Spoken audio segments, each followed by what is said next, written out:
రాజకీయంగా ఏం చేయాలి అనేది పార్టీ పరంగా కూర్చొని, ఎందుకంటే ఇది ఒక కుట్ర, కేసీఆర్ గారిని బదనాం చేసే కుట్ర, తెలంగాణను దేశవ్యాప్తంగా బదనాం చేసే కుట్ర తప్ప ఇందులో ఏమీ కూడా లేదు. నిజం ఎప్పటికైనా నిలకడ మీద తేలుతుంది.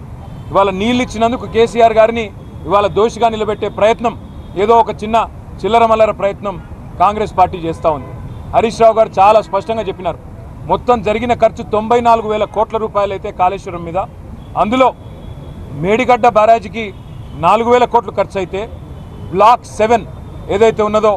దానికి మళ్ళీ తిరిగి రిపేర్ చేయాలంటే పట్టే ఖర్చు 300 నుంచి 350 కోట్లు తప్ప ఎక్కువ కాదు. ఆ 350 కోట్లు కూడా ఎల్ఎన్టీ అనే సంస్థ ఏజెన్సీ ఏదైతే ఉందో వాళ్ళు మేమే ఖర్చు పెడతాం, ప్రజల మీద రూపాయి కూడా పడదు అని చెప్తుంటే ఈ ప్రభుత్వం 1,00,000 కోట్ల కుంభకోణం, 2,00,000 కోట్ల కుంభకోణం, ఈ నోటికి ఎంత వస్తే అంత అబద్ధాలు చెప్తా ఉన్నారు. చివరికి రేవంత్ రెడ్డి గారి సొంత మామగారు పద్మారెడ్డి గారు చెప్పినారు, ఆయనకు పిల్లనిచ్చిన మామ, 94,000 కోట్లు ఖర్చు అయితే అంత పెద్ద ప్రాజెక్టు కళ్ళెదురుగా కనబడుతుంటే, 15 రిజర్వాయర్లు కనబడుతుంటే, 19